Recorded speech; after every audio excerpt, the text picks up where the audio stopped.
Good evening, citizens. My name is Ban Shattersong, former captain of the Bloody Hands Mercenary Company.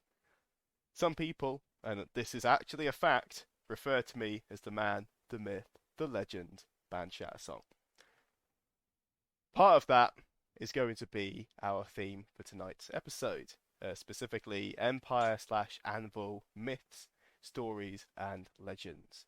Some of them are true, some of them are false, some of them are outright lies, and some of them are funny across all three segments. Helping me in my quest across the field is my dear chum, also from the Blackscar Thornborn, Rhys. Rhys, say hello. Hello, I'm Rhys, also known as Singwin Longest Path. Fantastic. And how long have you been LARPing?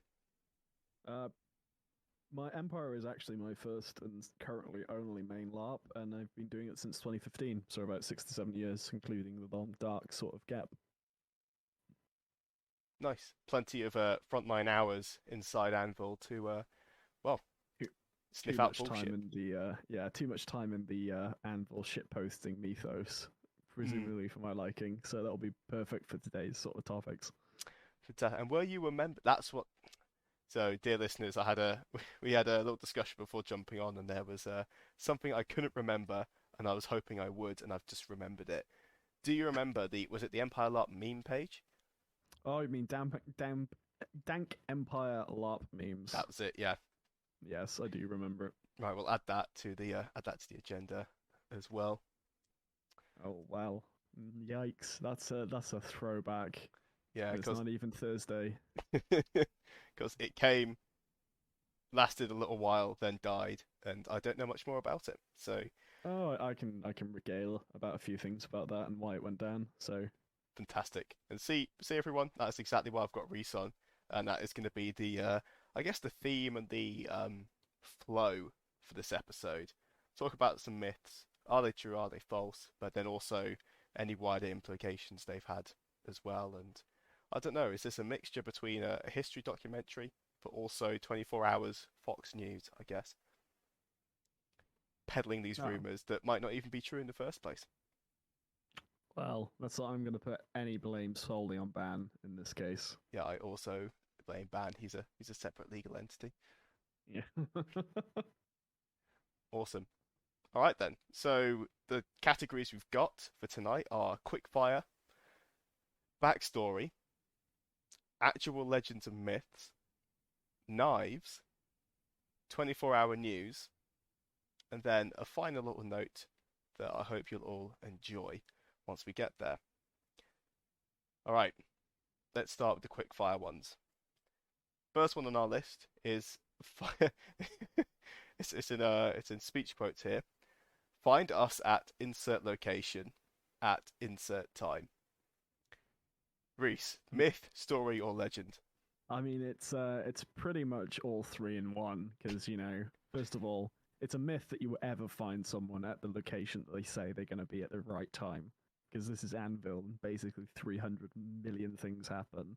The legend aspect to it is it actually happens for once. And the stories is, oh, I was on that way to the location before I got mugged.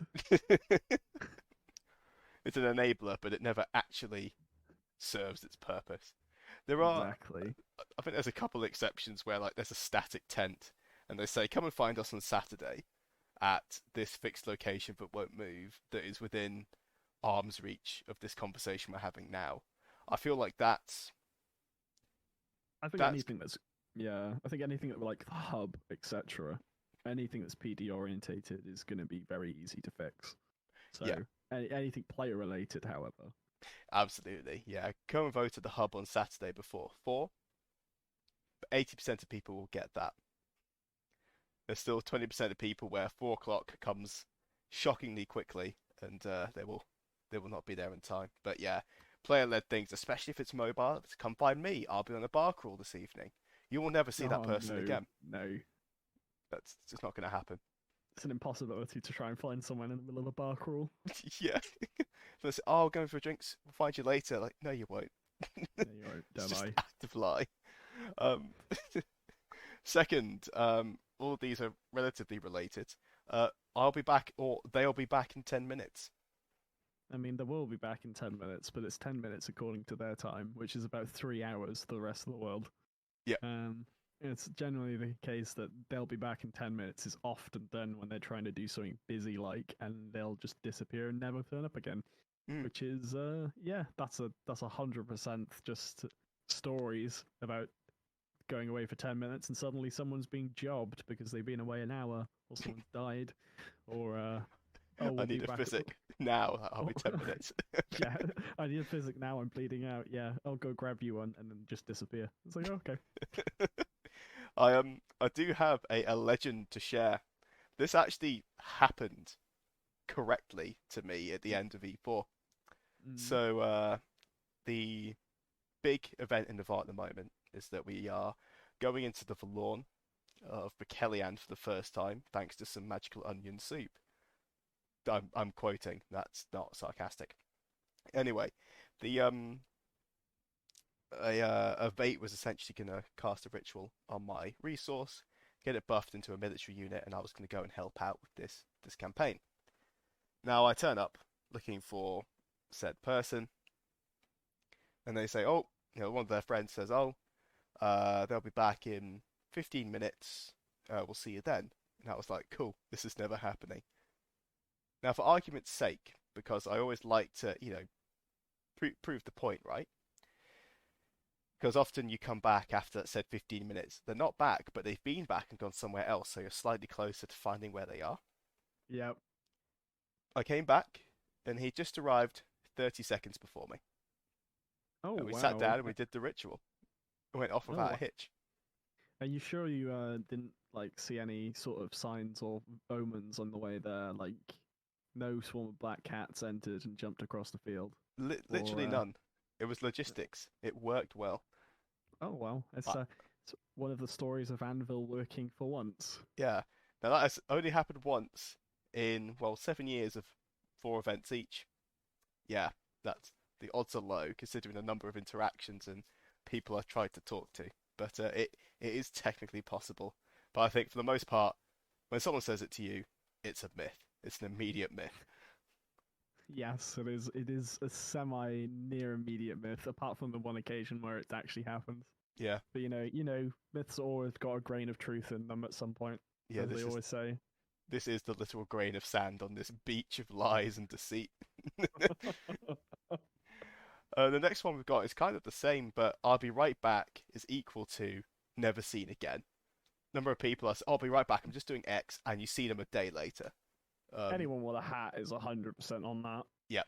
Yeah. Just because of pure logistics and how much they've got. It doesn't even matter how big the hat is. They usually go, oh, I'll be right back, and they'll just disappeared. 100% happens to senators and anyone in the sort of upper echelons. Yeah. There's even some of the more minor ones, like the Navarre have got a dredge master of the Tharunin docks. I can't remember what the actual lake is called. Fever Water. Thank you, Fever Water docks. And they get something like 4 ingots of iron every event, green iron. Like that was the case, but yeah, it was, but it was pointless and semi-pointless because it's barely any money. Cool bit of plot if something happens, which it did. But anyway, even someone like that, when it's comparatively very little, they still get pulled into things, and they say, "I'll be right back. I'm dealing with something else," and they will never come back. Yeah, you just play sad sonatas as they disappear into the distance and never to return again. I don't know what you could do, like, to actually combat this. Like a notice board with collar and a leash. Yeah, a collar, a leash, and like a radar. Just microchip. Treat them like your household cat. Just microchip all of it. Anyone with a hat must get put on this, and they can't go more than 15 feet away. That's all they're allowed to do. No, you're never going to combat the "I'll be right back" problem because unfortunately the Anvil field is far too busy in terms of things that you could get wrapped up in. So it is pretty much a myth, a story, legend that's all whacked into one. I don't know. You could put them all in a cage and bring the things to them. You'd have to create a separate. That's not how this game works. Just put every single hat in a cage, and then civil service Thunderdome members bring them food and the required resources. That's not how it works. Also, I'd rather have them Thunderdomed. So, Ah, true. well, what have we got next then? I think Uh, it's quite similar, the same thing. I'm just popping to Conclave. It's fun. Okay. As a mage, tell me, Rhys, is that remotely accurate? I mean, it depends on how dry the night is, to be honest. There are times where a conclave can actually be semi-fun or very much a like dramatized reading. But yeah, there are times where it is just literally dry mage politics, and it's like, oh, it is fun as I'm slowly nursing my second bottle of mead. Uh, Is that second inside the tent? That's second inside the tent. Yes, that's Oh, correct. God I've dear. already had two beforehand to prep me to get my courage, my virtuous courage enough up to get inside that tent. Just imagine all these mages just staggering through the portal, just leaning against the side of the tent, just hoping it's going to be That's why you overseen. operate. That's why you operate the portal like early doors on a Friday, because you don't have to do it for the rest of the event. Then you just Interesting. mutter some words and then fall through the portal. Let me the fuck in. Slam. I mean, this is appropriate role playing. It's an incantation. Let me the fuck in portal. Operate portal. Technically works. Hippity hoppity, let me the fuck into your property. Hibbity hoppity, if you don't open, we're going to burn you down as you operate portal. Yeah. Eopity. Yeah, nailed it. Mage politics. You just, yeah. I'm popping into Conclave. It's fun. 100%. Actual, factual, depending on what you roleplay as. Alright. Next up, going to Moorish, I'll be 10 minutes. 40 in the queue. Yeah, at least. Like, Yeah. just gonna grab breakfast at Moorish. We'll be back in 20 minutes. Like, especially pre-battle. I Like, think people. oh, I think people. There is a special type of people who goes to Empire, who are doing their own battles. So we'll say you're PCing the battle, and assume that they can go get a Moorish about any time past 9 o'clock, and assume they're not going to be there for 40 minutes. yeah. Like, this is a very special type of people who not to realize that everyone else has got the same universal idea. Breakfast at 9. I'll be, back at 10 and ready by 10. Like, no, you won't. No, you It's won't. just a lie. Abject lie. False. Myth. Next up, I'm not angry at all. Next up, sitting in a corner in the forge will get you plot. Ooh. It's half and half, really. Depends on how packed the forge is. But at the same time, the majority of the forge is, from my own recollection, is usually filled with people playing music and then just enjoying and having a good time. So, Yeah, a lot of bands and like larger groups in there as well. mm, I so find you it's. could Sorry, get go some for it. plot, but I would probably lean against it to not, because not the majority of people are probably out at the icy bars, etc. Yeah, I think getting actual serious plots, PD or player driven, almost 0% in there. I feel like getting approached by people who take on a bar crawl, likely. Yeah, I Whether mean, you count that as plot is another issue entirely. I mean, this is the semantics of the situation is what you define as plot, and I mean, we're not going to be sitting here doing that because everyone's plot is different. Yeah, I'm kind of imagining it like Aragorn's Strider kind of archetype in Oh, you in mean the Fellowship of the Ring. going off on the grand adventure, getting all the big plot, movers Yeah, and shakers sort of thing? it's not going to happen in the Forge.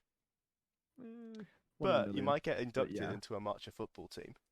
oh yeah, that's a good plot. Yeah, to be fair, that's the important plot. It's the important. That's the plot that matters. Yeah, Right? that's the plot that will shape the Empire as we see fit. Exactly, the football team. Yeah, we need to form one actually. It needs to be a league. Oh no. No, we're not turning this into the fucking Empire equivalent of Blood Bowl. That's all I'm saying. Anvil Bowl would be good. It would be good. Yeah, and like for off topic here, I'm gonna take the first hit on going off topic, but like sport at Anvil, I feel like would be a very interesting thing because you've got loads of fencing, archery, like combat based sports, right? But I the think there's ball, I think there's a lack of actual genuine sport well, I said genuine, I mean non-combat related sport, as you said, like with football. Like there is some violent elements to football because it's equivalent to like 1900s football, if I remember correctly, which is Yep. the everyone basically gangs in and tries to get the football, and therefore you have the whole situation of kicking the living shit out of people. Um, but yeah, definitely a lack of it. I could see a few types of games being made up, but then it's like a weird tangent. It goes from combat-related stuff all the way down to card and board games. At that point, then there's no real happy medium of actual like non-aggressive sports. So Yeah, because I haven't maybe we should seen. start golf. That would. You watch that just this Larp safe. A Let's see. small rock just lands in the middle of this road, and then all these players run over and start excitedly talking about it, their notepads out, making just pointing at the sky and drawing arcs and go, "Oh, very good." And then someone walks over with a a very peculiarly shaped hammer, Yep. struts in, and we treat them like some kind of golf star. I feel like that could Instead kick of off. crying, instead of crying for, you're crying vigilance. Vigilance, just this As, large as rock lands. the rock lands on you. Yeah. Oh, what's it? Oh, Alice in Wonderland, the little sort of N-shaped, okay. yeah, metal croquet. That's it. Yeah. I feel like that Yeah. could that could be interesting. Like, imagine you're walking by the Navari entrance and there's just people playing croquet, I five think rings for a Dawn. quick Like, game. I think Dawnish would be a croquet thing. Mm, Fair. Very flowery on the entranceways. Could do it overnight at one time in the stealth dead of night and turn the glory square into a croquet pitch. That would be pretty hilarious. it'd be a really interesting garden sport. I feel like garden sport bowls as well would be interesting. Balls would be quite well, or petanque as well. Mm, But you naturally would need the sort of setting for it as well. And you're not going to really turn Anvil Field into a Bulls Field in like that's less where than a few days. that's where you're wrong, kiddo. But yeah, I've seen. I mean, I've personally even brought card and board games and liar's dice, that kind of thing. It's quite rare you get to play them. It's because you need tables, lots of people. Well, I say relatively lots of people. Let's say four plus, in the same space with a flat surface to roll. You need good light, that kind of thing. It's relatively hard, but I feel like garden sports could actually take off. Yeah, I could see that, especially during the day. That this it does relate to our good old few first elements of this thing about how there's so much plot. If you take up an hour of your day playing icy ball, so you're not doing something other than that with your limited time. So it's all FOMO stuff at that point. Yeah, true. Depends if you start pitching it a bit like Gin Club and say, "Ah, have you been invited to the croquet team? The croquet club. Should we should put those like the trilby hats on and start just hanging out at the entrance to various tents, going, ah, would you like to play croquet, sir?" Yes. That It would sounds like an elaborate scam or an actual good time. Either way, it's going to be fun. yeah. Speaking of things always being fun, the final part on the what was meant to be quick fire, but has currently lasted a mighty 18 minutes. Um, it's only like 15% when referring to people's homebrew. Um, I feel Well, like most people are relatively accurate with their alcohol. However, the number of times I've mysteriously got smashed on homebrew is quite as high. yeah, as a home brewer myself, I know I definitely do alcometer checks, but there are certainly individual like cases where you pick up something that's labeled as cider and is more akin to something that's sweet wine instead. Mm. Put it that way. Yeah, the I think meads as well, they can vary a lot. I think the most lethal part is that people when they, we I think the most lethal ones are the meads because they're the in between ones. So if you go for cider, if you make a cider that's stupidly strong, you've gone wrong. Like, or unless that's your intent to make a really strong cider. Same with spirits, you're brewing spirits to be quite strong. I don't think mead has that sort of aspect. You brew mead to try and taste it nice, and then it ends up being ridiculously strong Mm. as just part of the fermentation process. So That's all I have to add, really. It's a myth, a story, and a legend all at once because you get smashed, you end up having the hangover, and then you try and find the alcohol again, and it's never sold again, so it becomes a myth. Oh, you find something you actually like for once. You're like, oh well, I'm never finding that trader ever again. They're gone. It reminds me of Dragon's Piss, which was a really, really crap white wine that I absolutely adored. It was like 10 crowns, 10 rings a bottle because it was basically vinegar at that point. But I was so smashed, I just went through like 2, 3 bottles of it. Suckling away on a nice liter of piss. Exactly. TF2 Scout vibes. Oh no. Alrighty, that ends the quickfire round. Next up is around backstory, and I think one of the only few times people will ever care about, not to be rude, but I'm going to be rude. The only time people will care about your backstory is perhaps at your funeral. And our first point is how you get to your funeral. And our first point is competent battlefield commanders. Complete myth. Yeah, that's a myth. Every I think, single skirmish is a clusterfuck. yeah, it's there are right there are people who are competent at the role of being a battlefield commander, right? And but let's not knock that. It's like you can be a competent battlefield commander, but the battlefield is probably just going to go haywire. So even if you got all your ducks in a row before you go on, the ducks are going to run free. Yeah, And I don't think you have the ability to micromanage. Unfortunately, Larpers do not have the discipline to hold a line for longer than 5 minutes, as long as they know that there's like 3 other rows of people behind them that they can either not run past because they're being a line, or can run past so they can pass the buck on who's getting hit. So yeah, my 2 cents. and also what's I think definitely as the events have got bigger, what's really shocked, surprised, appalled, whatever word you want to use, me, is the lack of organization before we even go in anymore. Because before you'd have loosely, let's say it's a 60-person skirmish, you'd have probably about 100 people turn up, but the first 60 get through. But now, because there's different points of contact for each skirmish, what's happening is the brokerage of, let's say, 20 Navarre, 20 Dawn, and 20 Highguard, for example, that stuff is getting crazy because each group is bringing double. They either bring 5% or double of what they need. There's almost no in between.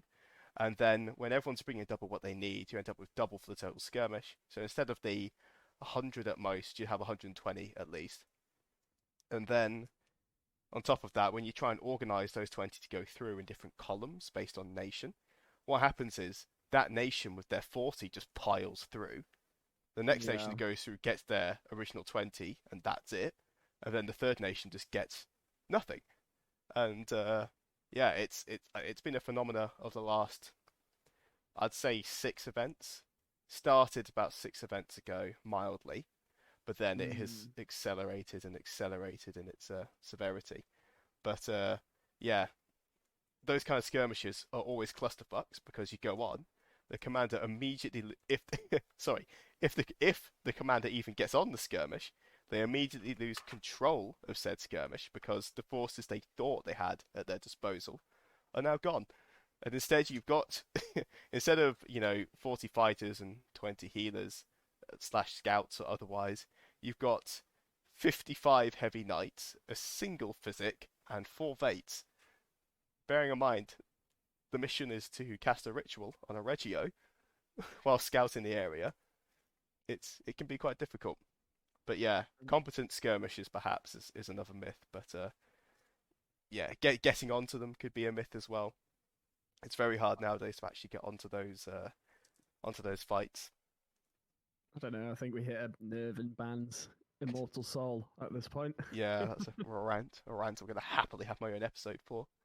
No, it's fine. I mean, I can completely understand it. The sort of touching back on the battlefield commander point is, unfortunately, with the delegation of certain specific skirmishes out to a loosely affiliated title, it might, whilst logistically it could make some sense, like if the holder of some sort of hat is dealing with a problem in that local area, then it gets allocated the hat to sort out the sort of skirmish as a whole. But in general terms, this might be someone who has literally zero interest in dealing with the military side of the game or like the skirmish side of the game. They have a hat because it's something that did something for them, and therefore have no experience in sort of going through that process of organizing skirmishes, and it can be quite a bit daunting. Oh, it's So ridiculously difficult. Yeah, I yeah, actually, despite my salt, I actually believe PD have done the right thing, given a clear point of contact for each skirmish, and also giving it a lot of flavor text, because each skirmish has the person talking to you is like, right,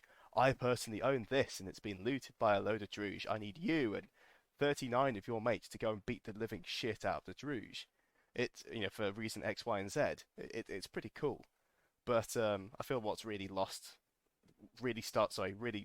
itself as the actual teams going through, because it's getting so big now it's hard to organize.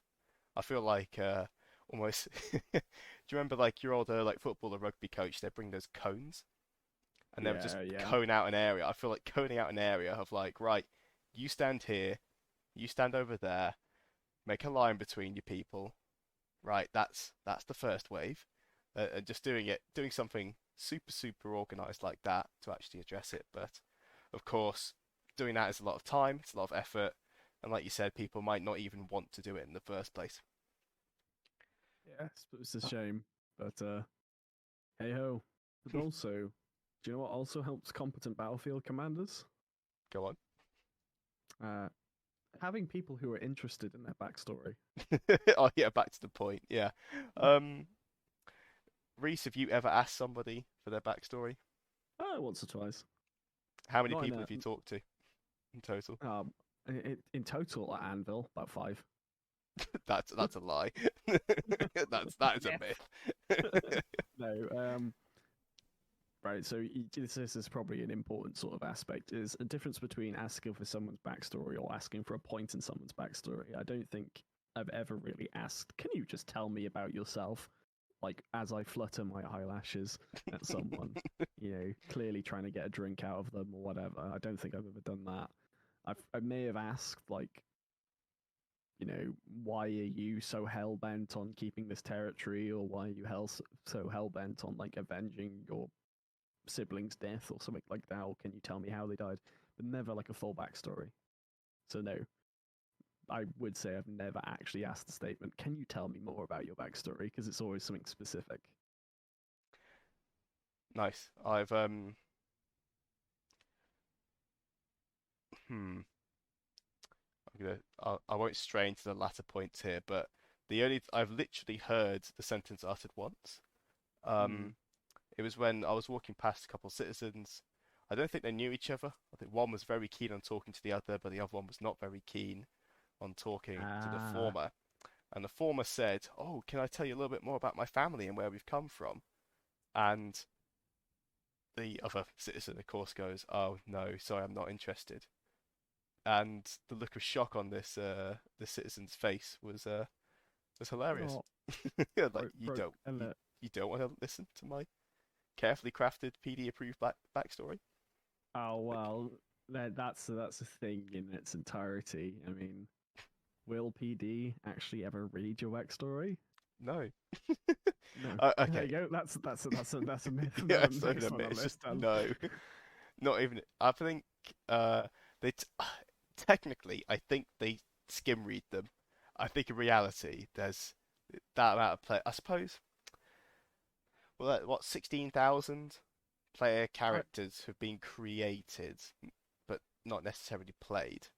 Um, hmm, I feel like we should test this. Make it I alt don't. and just write something horrendous in the in the account and just see if the account just gets banned or not.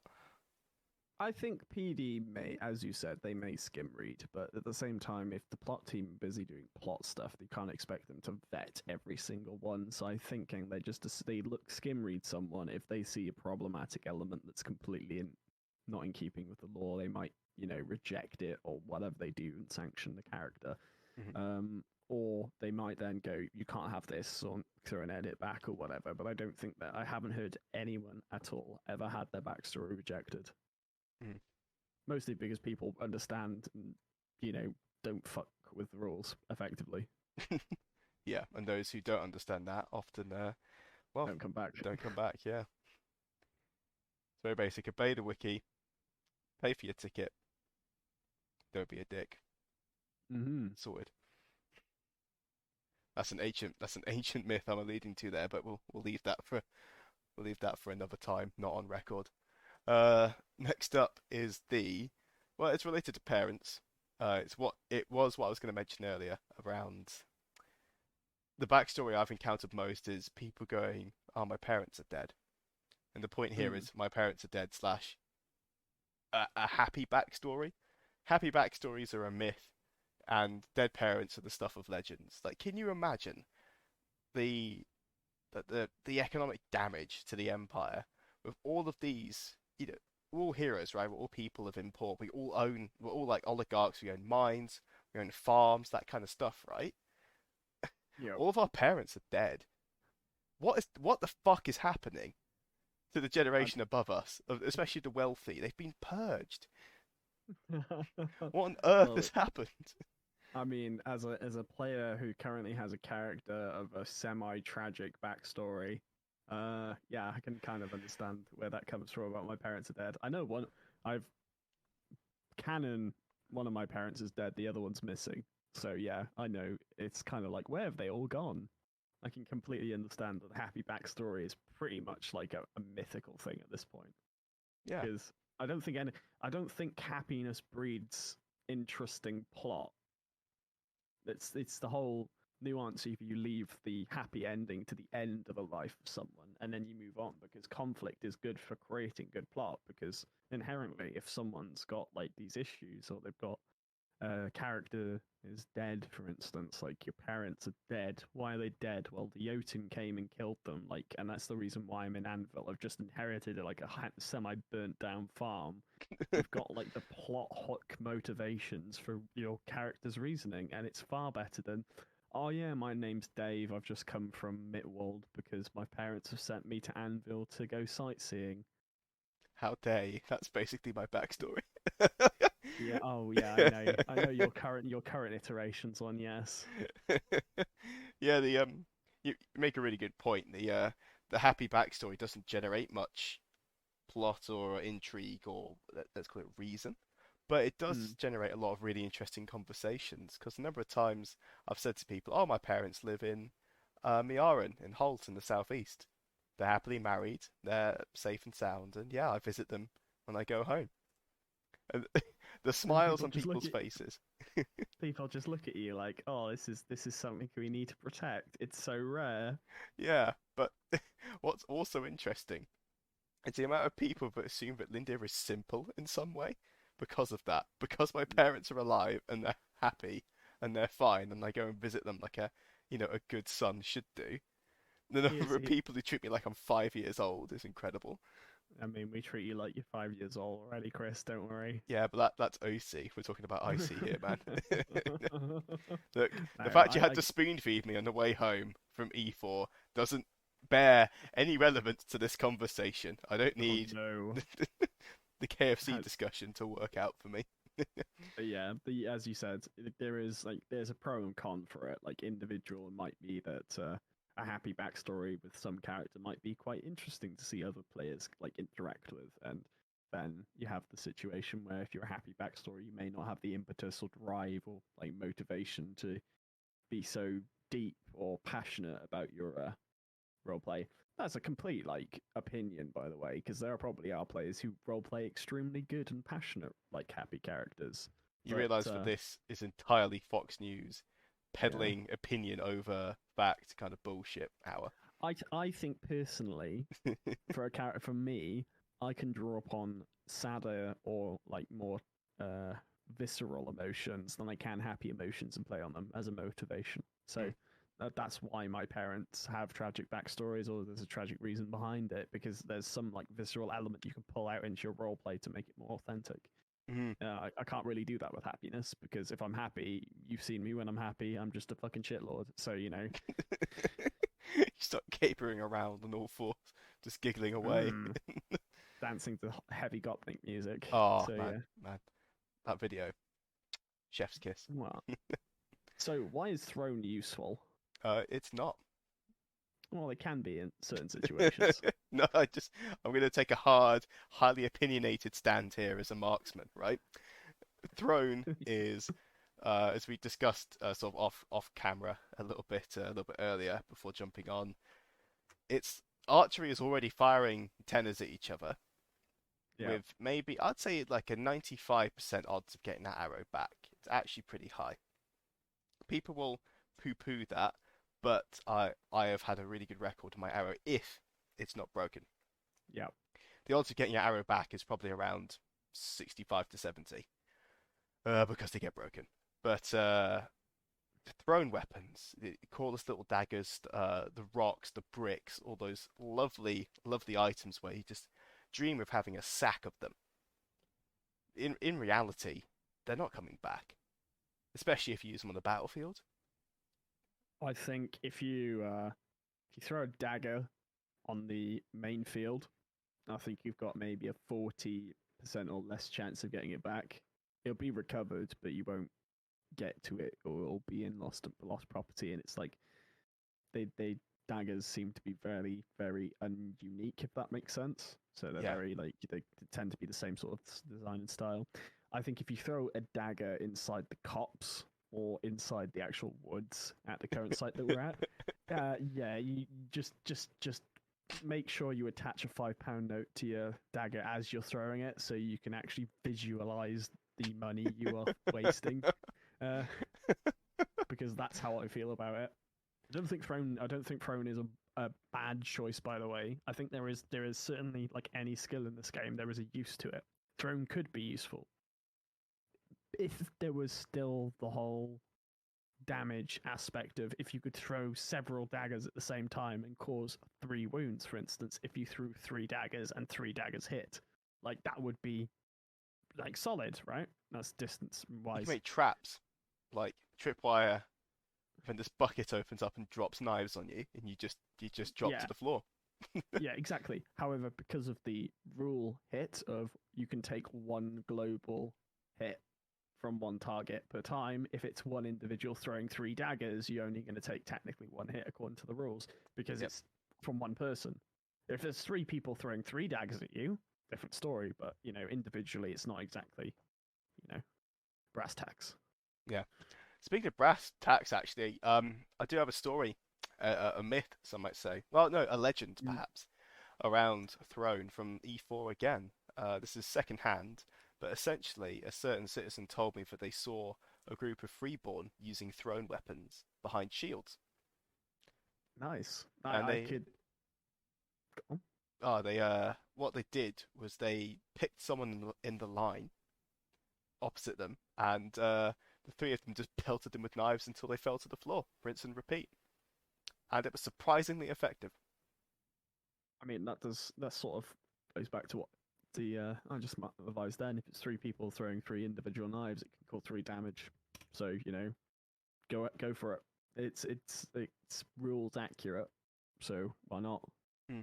It's just an interesting fighting style, and the same with it's just something you don't see very often. So same with javelins.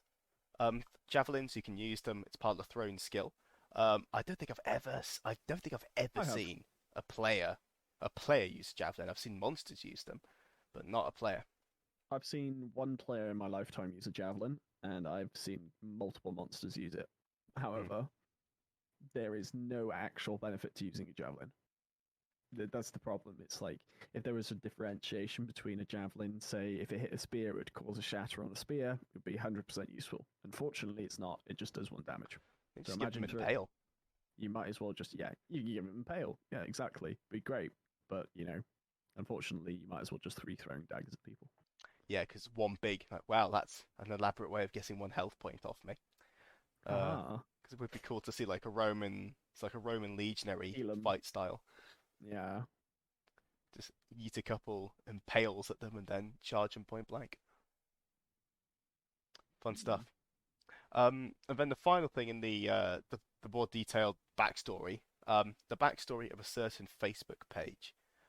This being Dank Empire memes. So as far as I'm aware, it was of course an Empire meme page back in the old age of dank memes being popular on Facebook. and I feel cringe just saying it out loud. But yeah, what happened to it? Like, what? How did it rise? How did it die? Oh, I think Dankenbai memes was a product of just a different time in terms of LARPing, right? So you had the whole situation of Dankenbai memes, I believe, came about from just Empire shitposting. People would make you'd add enough people on Facebook friends from just general LARP that you would end up being a situation where you could post a haha funny joke at something that happened at LARP, and enough people would hit the like button, and you'd get the endorphin rush to your brain. Um, that sort of transpired and fell into the Dank Empire memes thing because people just wanted to make a group that then would post silly jokes about things that happened at Empire. You know, whatever, like, haha, oh, representation of Navy, like freeborn Navy and its ship underwater, stuff Yeah, like that. Obviously, we had 2019, it was going strong because, E4 just happened in 2019, it kept going, then it ticked over to 2020. We started along dark. It's the same meme getting repeated over and over again because the events didn't happen, so they put a can on it then. They cancelled it, or rather, they said, we're putting this page on hiatus because there's nothing new to add. It's the same jokes over and over again. Also, there was some elements of the jokes becoming a little bit more vicious, is probably the best way to describe it, in terms of how spicy they were being. yep, And we're not talking like good spice, we're talking pretty much very, very bad spice. So put a pause on the page during the pandemic. It came back for like a week then, if I recall correctly, at the end of 20, because they were like, you can have a free week at posting, and then it went down again, and then it came back again for another week, which was the final hurrah week, which was the decision that Empire Memes was basically too toxic to continue in the current format. And there's a lot of stuff on there that could be misconstrued. There's a lot of stuff that may have had an intentional sort of reason behind it that may have been a little bit too bad. And also, with a new player base coming in that were interested, Dank Empire Memes was obviously going to set a wrong impression to them, which is kind of why I feel it got nerfed, or nuked is probably the better way to describe it. uh, just like the collies on Bravo. Sorry, that's I've been playing a lot of Foxhole today. That's exactly what happened. We got fucking nuked. Yeah. Yeah, rip. F and chat, for the collies. Oh, that's a shame, man. Like, I remember the early day stuff. It was really like when I just walk, like any meme page, you just walk in, like Tell Lord of the Rings, that kind of stuff. Back in the day, you're like, oh wow, this is great. Bowmaster, wow, that's really funny. And then a year later, when it's like you said, same joke, like, well, this is less good now. Also, Yeah, just meme exactly. pages on Facebook in general, like it's a dying platform. Yeah, I mean, at the same time, it gets old. It's the same as you said. You quite summarized it quite well. It's the Bowmaster meme. It's funny once or twice. Three times, okay, maybe you might get a chuckle from me when I'm slightly tipsy. But when you've seen the sixth meme about, like, say, They're taking the hobbits to Isengard. yeah, something like that, but in an Empire format, you just go, no, I'm done. And then obviously you get the edgy stuff on there, which doesn't really help. So Yeah, when you're done with the main line, go for the edge. yep. So there we have it. The very logical rise and fall of Dank Empire memes. There we go. Internet historian right there. All right. Next up, we've got actual legends, and the first is the Hedge Knight. So, Okay. right, I think I know the Hedge Knight, so I'm going to go for it, Mhm. and I want you to correct me at the end and score me out of 10. So, the Hedge Knight, so the tale goes, is a legendary player of Empire LARP. Said knight decided to buy, well, they wanted to attend Anvil, of course, and they were going to pick up the idea was to buy and pick up all of the stuff that they wanted to use at the event. So your tent, armor, clothes, that kind of thing. So anyway, the Hedge Knight was going to buy all of their stuff on site. What they do instead, however, is they go down to the lovely traders that lie in Anvil streets and spy this beautiful set of armor. Very shiny, intricately detailed, and of course, very expensive. Now, at this point, the dear Hedge Knight has not purchased a tent, warm clothing, some even say shoes.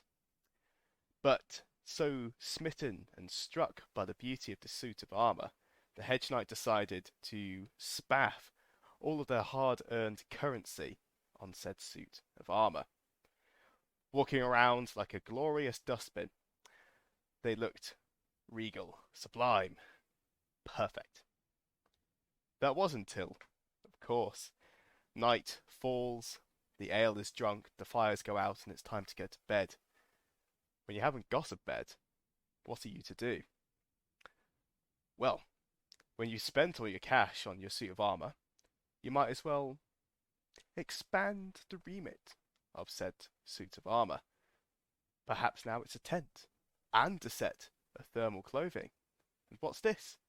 A hedge. I guess I'll just sleep here. And so the Hedge Knight slept in the hedge, much to their own detriment. And I think they were fundamentally okay, but I think they got fished out in the morning, or they staggered out in the morning, and they were just covered in, the generic cartoon stuff like twigs, branches, some leaves, that kind of stuff, because they'd literally spent a night in a ditch. So drunk that they didn't really mind. They slept it off, and that was that. That is the tale as I understand it. Am I wrong? You have proportions of the tale right. Oh, So, general gist. Now, I will be the fact to your fiction. Not that's a bit rough, actually. To be honest, I do ouch. apologize. I'm physically hurt by that. So, Immediately pulling the plug. the individual in question was an individual who came to Empire after purchasing a nice big shiny kit of lovely plate. This individual had decided, however, that they didn't need a tent, they didn't need clothing, they didn't need bedding, etc., because they were actually going to go as a hedge knight.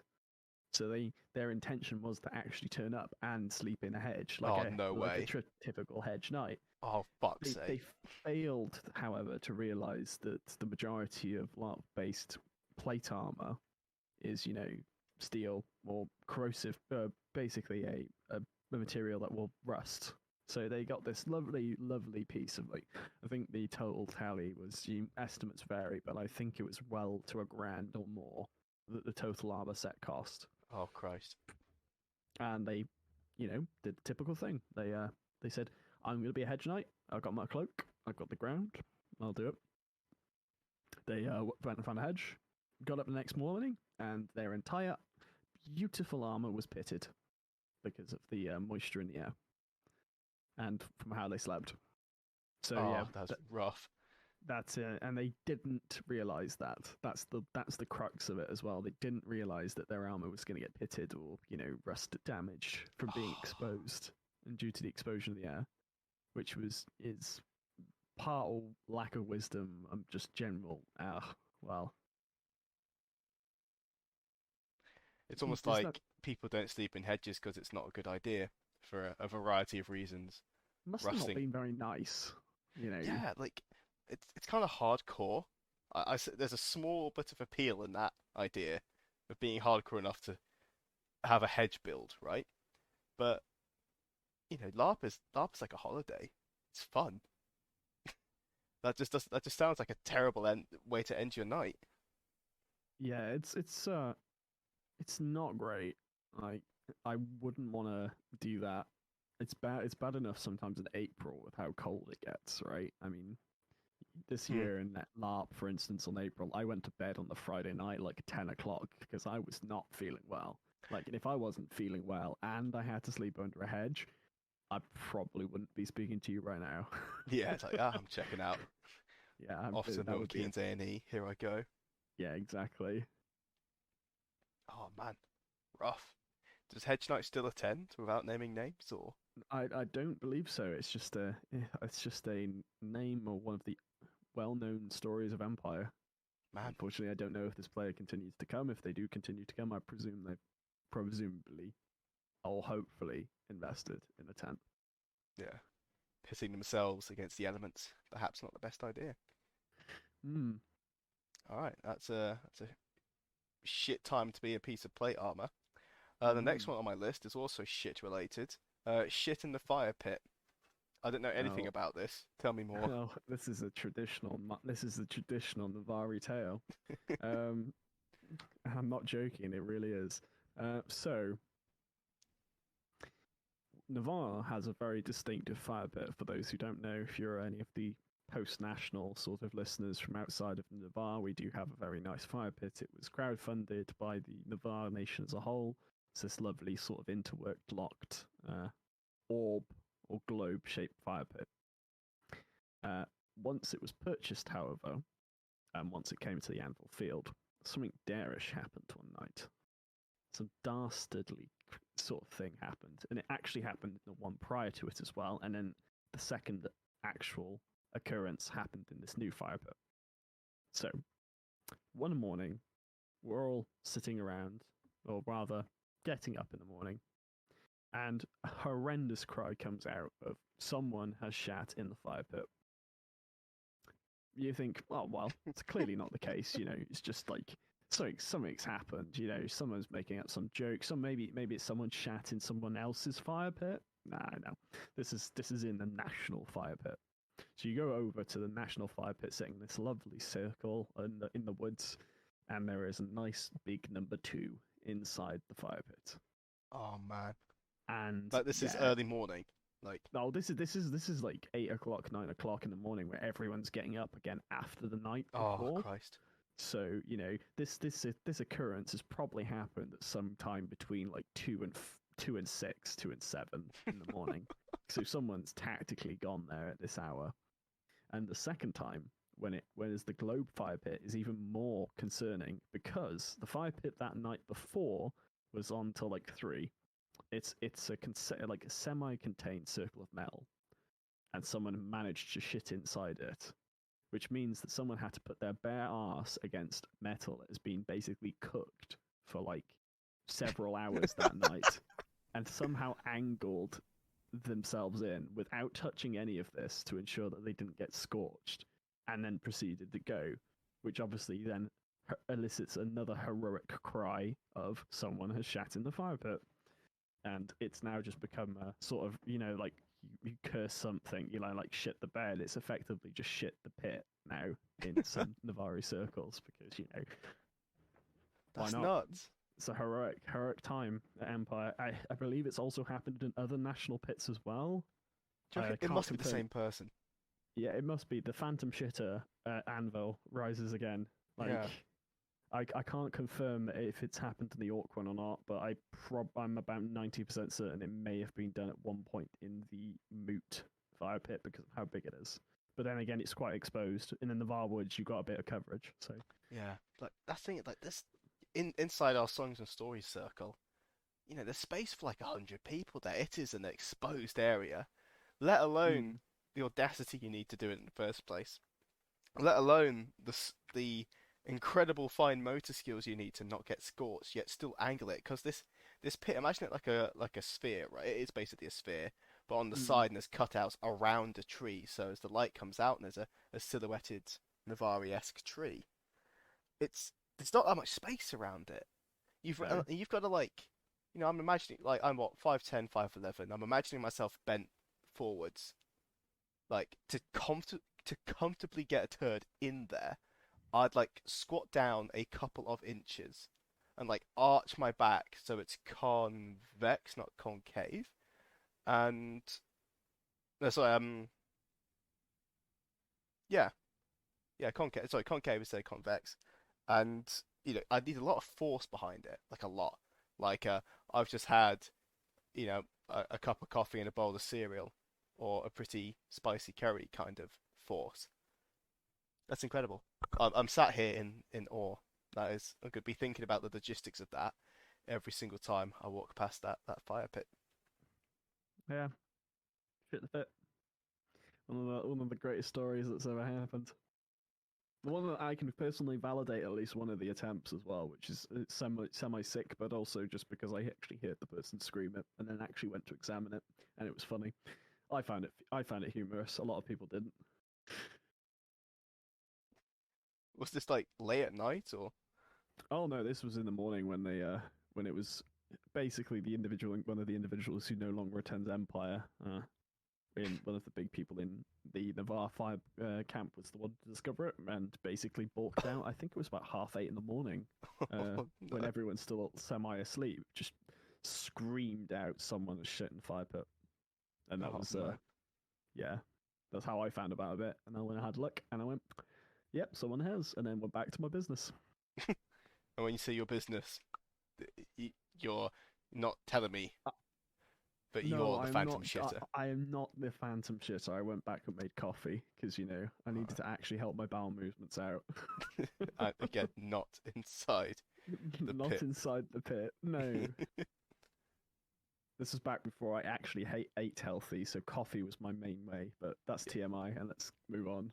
Yeah, the coffee is universal. Don't worry, I'm with you on that.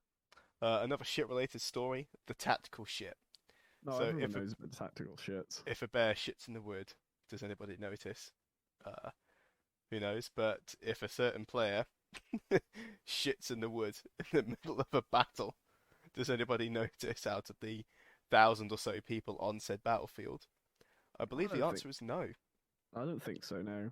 I've heard like several people. Oh, I've heard from several different people about seeing some people like piss on the battlefield. Like it's imaginable, especially with guys and how well, Oh yeah, individuals. oh yeah. Yeah, I've taken a tactical whiz. Yeah, that's yeah. like you said, logistics are that easy. It's quick. You can Number force it two. out and you're done. But like the number two, like it's a clean-up operation with that. It's a bit longer. Like personally, just to overshare, I have a book of Sudokus on my toilet Mm, cistern, and I sit there and I'll do one, and it'll take me anywhere between 5 and 15 minutes, right? And mm. that's calm and relaxed time. A battlefield is not calm or relaxed. There are people everywhere. I'm in layers of chainmail. I'm sweaty. It is hot, and I'm literally in danger. Like I can't imagine a worse scenario to try and force out a turd. So I don't know how they do it. I don't know how on earth you could like, Supreme barrel movements. That's how. yeah, just if you gotta go, you've really gotta go. I mean, yeah. It's the one thing. I mean, I've heard secondhand that it's happened. I would not assume otherwise. As in, I would assume that some people probably have done it because human beings, after all. Yeah, we know someone has done it, but when they came back and said, "Oh, I just went for a shit," I just thought they were joking. I just thought they were joking. The more you know. The more I've learned so much tonight. It's incredible. So, Um, moving on. Have you got a +1 for Gym Club? yeah, I've totally got a +1 for Gin Club, Rhys. Absolutely. Absolute When we fucking get there, myth. we're absolutely not both of us. Sorry, both of us, and absolutely not going to get turned away. Absolute myth. There's no such thing as +1s for Gym Club. Yeah, there's no such thing as an actual invite to Gin Club. The number of people who go said they've been invited by other people, and you're not getting in. You're just not getting in. Unless you have a No. hat, you're not getting in. All right. I think yeah, you would have that element of you're not getting in without a hat, but I'm pretty sure you can get in either way. I've been told. There's other methods, but it's never been really that interesting to me. Yeah, like like anywhere, if there's a wheel, there's a way. There's a flap, there's a trap, all that stuff. But Yeah. yeah, yeah, Gin Club is actually relatively hard to get into Yeah, because well, I it's mean, not like you can get in and just hang out there unnoticed. You go in, you got to talk to the fucking bartender. You've got to talk to the other people in there who will not know who you are. So mm, yeah, it'll also just be a shit time for you, to be honest, if you're not one of the movers and shakers because you won't understand what the hell is going on.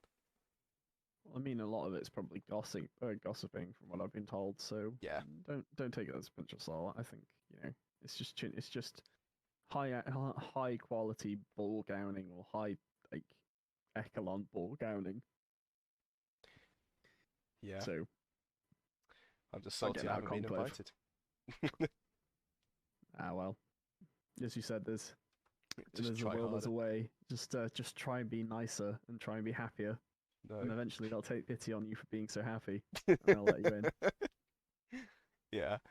Your Um. non-tragic backstory. Yeah. And make loads of friends, perhaps. No, friend and friend, friend and Friend, friend, friend and friend, friend and friend and friend. Yeah, up and the down all friendship around. cult. Yeah, the friendship cult. Um. So, as far as I'm aware, this is basically over. Um. It's been it people still refer to it, but the actual culty element of it, I think it got inquisited at one point. The Inquisition got involved with the person who used to run it, and of course Yeah. it was proven to be, the shitpost that it is, and well, nothing really came of it. It's definitely less popular now, but like it's seeped into background Anvil knowledge. You can still go to the friendship cult thing. I mean, it's still open on certain nights of Anvil, because I definitely attended at least one of them in 2022. Mm. As in one of the people just turn up and everyone's like chatting with each other inside the Senate after the Senate session's done, and then someone enters and someone screams "new friend," and then the entire chorus erupts of "friend and friend, friend and friend, friend and friend and friend," and yeah, it continues. It's kind of like it's gone from the like really weird stuff, and I know because I participated in some of the really weird stuff, Yep. to like the mundane, and I think that's fine for it, to be honest, because it is sort of like an icy shitpost. It's like a bunch of people thinking, what can we do that isn't a cult that could be conceived as a cult just to wind people up? And that is exactly what the friendship cult does. Mm. Because we did the whole daggers situation. I remember back in like 2019 when it first came a real thing. We got inducted into the Friends, and we were running around in the Var Woods at like 2 a.m. with daggers, and yeah, that was people were interested in that, Yeah, to say the least. proper culty stuff. Anything going on Yeah. at 2 a.m. in the woods is not kosher. Well, it's technically timeout, but yeah, it's not kosher either way. Yeah, when you see daggers, you've actually got yourself, 30 centimeter steel You daggers. actually, is that dagger Larp safe? Well, find out. Uh, But yeah, the woods are sometimes a not kosher place, which is does lead us on to the story of the theft of the singing stone. I know almost. I know the rock because I saw it near the baked goods stand on the entry into Yes. Navarre, and that's all I know of it because it disappeared. That's So, it. And so it wasn't to me. It wasn't me, dear listeners. I did not do it. well, it's good. It's good it wasn't you. So the singing stone, as it was called, was a artifact, and there's very few of them in terms of lore. Um, I won't bore you with the fluff. It is a magical item that is really unique to Navarre. It does a very unique purpose, and it was there to do that unique purpose. The unique purpose in question was just that it allowed Navarre to cast one ritual. Doesn't matter which coven you were in, it could be cast. So like you could do one massive ritual of that one ritual without any coven weird things, Okay. mechanics. So there was a legitimate reason for it. Said item was a obelisk, roughly about 3 to 4 feet high. But it had the icy motion that it required 4 people to move it at the same time, just because of just how heavy it was. It's So a big there's an rock. icy. It's a big carved rock. However, during one fabled night during songs and story time, it was discovered that an illicit band of individuals had actually come up, picked up the rock whilst songs and story time was going on, and just walked off with the artifact. Supposedly, no one really saw what happened, which is just a massive lack of vigilance, which is also pretty hilarious. Out like But the 100 stone, people, right? yeah, well, like 100 people, but the stone was stolen, and it was subsequently got rid of. We know what the plot is now. We know there has been some resolution to that plot, but like, yeah, it's gone. So, can you imagine? Yeah, you can just It's imagine gone. that What do you mean? It's just gone. it's just gone. That's the easiest way to describe it. But can you imagine the fact that the Singing Stone was a massive scandal, like at least in Navarre, because it's like how could you miss a 4-person carried rock being lifted up and out? Like Easily, as we have demonstrated. as has been demonstrated, yes. But thus is the story, and that's a legitimate story. It's one of the greatest things about Anvil is stuff like that happens, and you can experience it then, or you could be, secondary eyewitness to it, or you could have been there at the time when the Singing Stone was stolen and didn't realize it, and There are no you've got no. eyewitnesses because anybody would have stopped it. Well, it's the problem when you get too drunk around a song and story circle. Yeah, people just actively helping each other steal artifacts. Yeah. Man, rip Singing Stone. Um, No, we'll the get another one. Yeah, I guess like when it comes to like crime around Anvil, I'd like to think I'm relatively an expert. Yeah, some things have always been illegal, like what about toilet murders, that kind of stuff. That steal the Singing Stone, Navarre won't mind. And then of course everyone's favorite drug, bite. Oh my God, are we doing bite? Oh wow, they've got some bite. Hey dude, you want to buy some bite? Like bite was, if you didn't know, and if you didn't know, you need to seriously reassess your life. Bite is a narcotic. It originated in the league, and people treat it like it's crack or like coke or something. It's really desirable. It's really fun. It's gonna make you feel amazing. It makes you hyper aggressive. Like it is just like the 28 days later rage virus in crystalline salt form. It doesn't give you any buffs. It just makes you fucking mad, and everyone goes nuts for it just because it's illegal. It's like, yeah, I don't, I see the appeal because it's illegal. I don't see the appeal for the mechanics. Um, but anyway, it's Yeah. yeah, rant time. It has been pretty much pulled out of circulation. I think there's literally one player character who gets some in their pack because we can't brew it, and they get like 5 to 10 doses each season. That's it.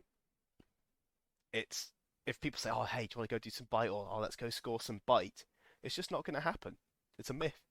It's not going to happen. There's an individual who has happened to have done some bite in their time. Presumably on previous characters, you can't prove nothing. Yeah, as you said, it is just not. It's only a roleplay effect. So Yeah, your only reason for taking it is just to experience the roleplay effect or act off it, which is kind of fun. I mean, it is. Yeah, it's fun. It gets you to step out and do some random crap, and then get potentially caught for doing bite. But yeah, they take it it's really seriously.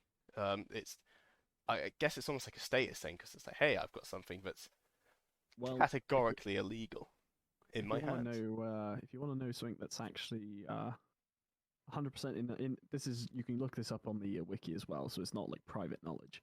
Um, it costs the Empire, and this means it costs the Senate 25 thrones a season to combat bite as an item. So if you imagine that the Senate gets like 500 thrones a season to divvy out, deal with things, pay things. 5% of the budget is spent in the war on crimes. Sorry, No, war yeah, on drugs. yeah, just I was hypothetical. I don't know the actual tenet, the amount that goes into the master dimension gets processed through, but you can imagine that X amount of sum of whatever is given to the civil service or what is left over has to come out to combat bite. So, I mean, there's an RP element to it. There's also an RP element of why do we just kill all of the funding that is used to combat bite and just let people have bite? It saves the Empire 25 thrones a season. We can use that money to fund a recovery hostel for them. Yeah, which would only cost 10 thrones a season, thus saving money. Downside is addicts. I think that would be some interesting role play. Having like addicts on the streets of Anvil. Like, I've always thought about putting like having a blanket on the floor. Like some people I live in London. If you didn't know, I know you do, Rhys, but it's for the others. Um, what can sometimes happen is you do obviously there's a lot of homeless people here, and some of them really do need help. But then whenever there's genuine human plight, there is always those who will profiteer off it. And some gangs get people to kind of disguise themselves, or they might have the classic one is having a blanket over their legs, and just in a way so it makes it look like it's severed or removed, but it's not. And I felt like doing something relatively similar in Anvil would be interesting, like pretending to be a penniless war veteran, looking looking for charity, that kind of thing, and just seeing how people would react to that. Because you don't see any, because we're all relatively rich people in Anvil, right? You don't see any representation of poverty because it's pretty. You have to spend a lot on sweets and beer to get to that state. But like, there's no sort of idea of destitution, or I guess you could have refugees from the fronts, that kind of thing. And I just think it'd be really interesting to see on the street of Anvil, outside Moorish, someone with a little cup begging for rings, and then profiteer off human plight and turn that into a scam. Naturally. Well, there's always the one thing just to sort of turn back to it a little bit is that playing a beggar or NPC character is kind of like sort of put down, if that makes sense, because you meant to be a big hero, even if you're not really a big hero. It's the idea of you shouldn't really be playing Yeah. that sort of thing, which I think is the reason why we don't see as many beggar characters we see on there. Because they kind of push that sort of mentality of you should be playing someone who owns a resource, because if you've got a military unit, you know, you can do this. There's no mechanic in the game to say you've got no resource. Well, there is if you lose territory conquest, like in Yeah, Spiral, for example. Yeah, you still keep it. It's just you get a massive penalty to your resource generation. Yeah, and you could. I think you lose. I think sometimes you lose all of it. Like in. Is the Atherton 100% loss? No, it's No, not. it's not. It's like 50%. Yeah, it's still pretty steep. It's but... steep, but you still earn something, and it's more than what the average person would still earn. Which is like kind of the like threshold level. I mean, this is not the talk discussion about economics at Anvil, because I can go on for fucking hours. So, but yeah, +1 to Gin Club doesn't really exist. Yeah, that. Going back to that. You'll never be poor enough to be a beggar or rich enough to get into Gin Club. Exactly. Yeah, that's the key message. So yeah, Bite. The next are all grouped together, and I'll start with what they are, and then a little story about it. So knife fighting. Navari, we like knives. There used to be a knife fight club in the Senate building after Senate had finished, but this was replaced with Senate Motions, which is a dance club, which is much more wholesome and I'd say complementary to the finery of Anvil than what was happening before. I think OC as well, it's because people were fighting when drunk. It just caused a lot of problems for PD, so they just shut it down. Yeah. Short, simple story there. But when it comes to knives and dual-wielding knives and anything edgy in that department, you get assassins. And my point here is going to be the Assassins Guild. I have heard so many fucking people talk about the Assassins Guild like it's some secretive institution that's very exclusive and hard to get into. Yet, ignoring the fact that every Ulfric, Wulfric and Bjorn talks about it like you're talking about your Sunday roast. Like it baffles me that the people who profess to be in it are often the ones telling you that they're in it rather than you confronting them about it. And the reason this is relevant to knives is that all of them will have at least 2 daggers, up to 6 in my experience, and they will hold them in a reversed grip if threatened. For anybody who is listening, words are hard. For anybody who is listening, holding a dagger in a reverse grip and trying to fight with it is semi-pointless. It is. I'm talking about you've got the blade, you're holding it in your hand, kind of like an ice pick, but then you angle it so that it's almost parallel to your forearm, and that is like trying to slash someone with a backhanded reverse grip dagger strike. It's just so difficult. It is so difficult. Let alone doing that without getting hit back. It's wild. So regardless, the assassins think it's very cool to fight like this, and inspired by anime, pop culture, that kind of stuff, where it works for them because they're superhumans. But the number of daggers they have on them is part of the story, where essentially me and my friend Tadpole, we went to see the Coctopus in the Brass Coast. If you're not aware, this is a play. I've heard it mentioned plenty, but I haven't seen it actually being played for years. I don't know if it's still active or not, but as you can guess by the name, it's a rather lewd but hilarious play about an octopus with willies for tentacles and the various escapades he gets up to. Now, as we're watching this this theatrical masterpiece play out in front of our eyes, I spot someone across from us, a shadowy figure, let's say, sat in the front row. Don't get me wrong. They have their black hood, black jacket, black trousers, and black boots. The hood is up, despite us being indoors. The jacket is sleeveless, and they have two knives sheathed at their waist. And I tap my friend Tadpole and I say, Tad, I bet you 4 crowns that he's got at least 6 daggers. And of course, Tadpole is a little bit confused at first. He goes, "Sorry, what? What do you mean? Who? Where?" I point out said Assassin's Guild member. That's what I say. I just say assassin, and then he gets it. And he goes, "Nah, that's not 6. He's got 2. I reckon he's got 1 in the boot." And then this is the point where he gets unsure of himself. He puts his hand on his chin, goes into deep thought. He's like,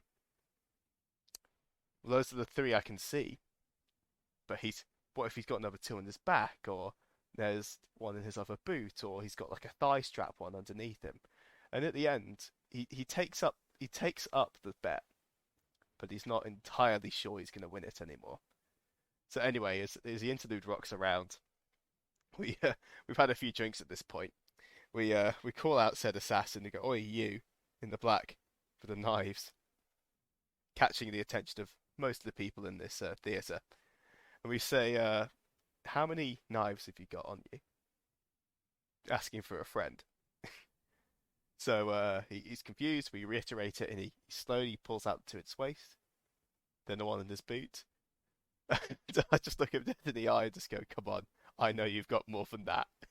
And at this point, he looks down in shame and pulls out 2 other knives. He's got another one in his other boot, and then he's got one sheathed behind him. You know, there's belts where you can have like a lateral knife. Yeah. It's just like stashed basically on his coccyx. That's where he had it. And he pulled it out. Wasn't quite the 6 I needed to win the bet, but it's very close. But it was just when like this player knew, like, damn it, the look is a bit too much, and being called out for being an assassin and being full of shit, full of daggers. And yeah, that's how I lost 4 crown. That was a lot of money for me back in the day. Took me a long time to recover. But yeah, assassin archetypes, assassin look, assassin fighting style, and of course assassin knives. Myth, legend. I don't really know what the point was for that. I think the point in terms of there's no legends about it because it doesn't work. There's certainly an Anvil story there. I guess the myth that it even exists. I'm sure the Assassin's Guild exists, technically. I'm sure at least 30 of them do. But an actual centralized Assassin's Guild that genuinely takes out hits, I don't think that exists. I just don't. Thoughts? It's a lot of thoughts to that sort of statement. So, Night Fight Club, I can get into because I experienced it in Worlds Apart while I actually went and did it for a little bit before it got canned. But staying on the Assassin's Guild sort of situation, I mean, it's the crux of any edgy character at the end of the day. If you're really new to LARP and you haven't done a lot of stuff like this, what's more cooler than being an assassin, right? Mm. You know, it's the childhood dream for many. Like, I grew up playing Assassin's Creed. I'm pretty sure as a 12 or 13-year-old, I probably wanted to be an assassin at some point. You know, dreams a dream. Reverse gripping daggers. Yeah, that's just science. That's pretty much science fiction at this point. I mean, there's probably like one. I think they confirm there's like only one or two uses that it's kind of good to have your daggers like that, and they're very, very limited. Like in a main up fight, you might as well just have the daggers pointing forward and out. More than 6, same thing. Like, why would you need 6 daggers though? Like, and that's in the Navari speaking, right? Go for pouches instead. Yeah. What else? Carry some useful stuff, yeah. Carry, Oh man, carry on this useful stuff. I can assure you, everyone listening at home, an assassin has not hurt me in a previous life. I've never had my heart broken by one or encountered them on the wrong end of their knives. Hey, I don't know, it's just, I can't hate on people for having like the edgy archetype. You gotta try it. Everyone's got like an edgy thing they want to try out, but it was just so generic. It was just so generic, and like when you're we talked a bit about costume before jumping on tonight, and it's all aspirational. So we're talking about this in regards to the Hedge Knight because you can't poo-poo someone for their kit, but the story was funny because he spent the night in the hedge. Great, but the assassin side is that outfit doesn't match any nations, right? But it does match an assassin. But then if you're an assassin, you're trying to roleplay one. Why are you sat in a theater? It's just why you sat there like armed to the absolute teeth, but with different sizes of knives. It just baffled me. And I was sat there with my bottle of mead, I think, just utterly baffled as to what on earth this player was doing, and it yeah, stuck to even me. assassins need R&R, right? Yeah, So just yeah, it was just the outfit. It was just the sleeve. It was the hood up indoors and the sleeves. It was just sat there. I mean, that's not even like kit bashing at that point. That's just referring to like someone's like aesthetic choices. Yeah, Like like a it hood was up good kit. indoors. It looked like an edgy assassin. It looked really fucking edgy. Oh man. Oh. Um. Speaking of late nights, the final one that's I guess the headline event, and we should have hinted at the start because no one's going to listen to the hour and 21 minutes we've just recorded. But uh, the top news, the top Fox News at the moment is the possibly the most infamous legend of the Anvil field, and this is the Star Bar Orgy Tent. Oh no, he's named it. It's made it real I've now. said it now. It's real. So, um, how best to approach this? So we won't talk about current events, but fundamentally, there has been Empire is a festival full of adults. Adults have sex. Some adults have sex in groups. Some people organise those groups. The Star Bar Orgy Tent of myth and legend was one of those organised groups. Now, what's happened recently is that on a certain website called VetLife, there was someone trying to organise. Was it Was it the same group or was it a I'm separate I, group?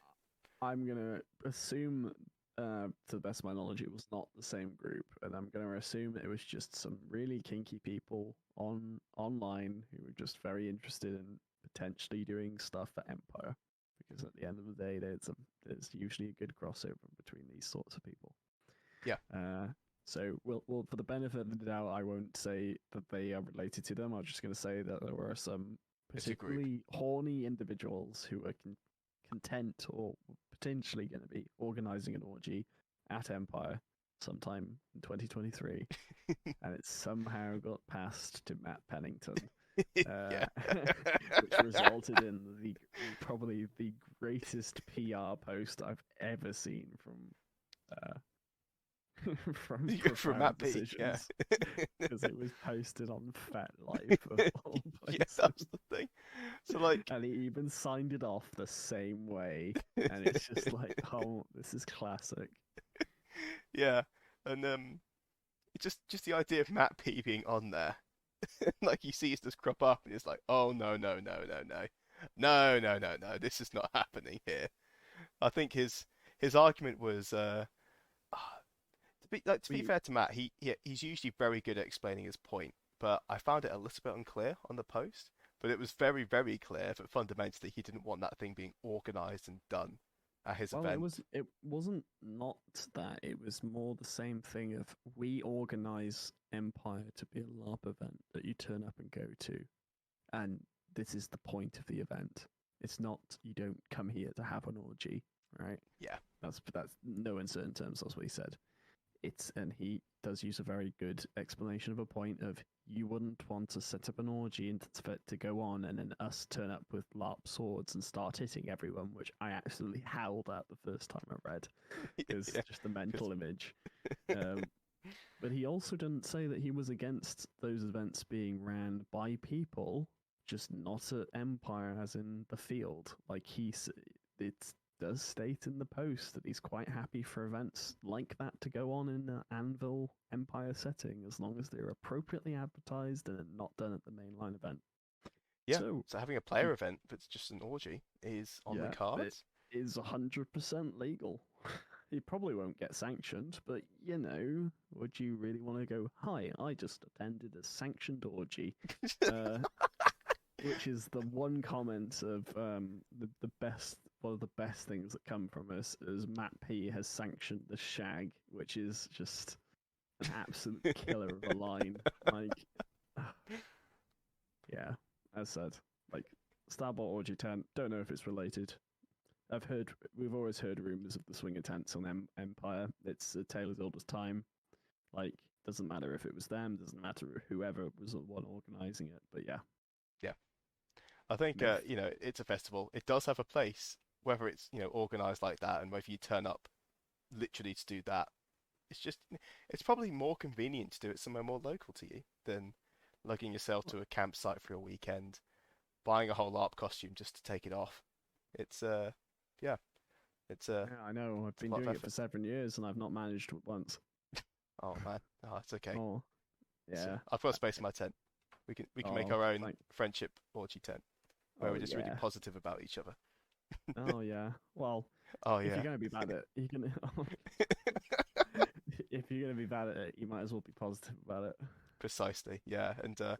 I guess the final note on the orgy tent is I've got a friend of a friend, a very good friend of a very, very good friend, let's say, Okay. who did confirm that they were invited to said tent and to take part. So it is definitely a legend. It is not a myth. The orgy tent does exist. Can you ask that friend of a friend for me to get me an invite? I Come on, could, Rhys. I could. Excellent. I will finally become one of the big players and will attend Gin Club after this. You're going to talk to Gin Club. It's never about the Gin Club invite. It's about the stamp cards you've got from the various orgy tents. Exactly. Gin Club is just another layer of orgy. But It's not about going to Gin Club. It's about sending a message. and yeah, that's a good segue onto the final point as we reach the hour and a half mark.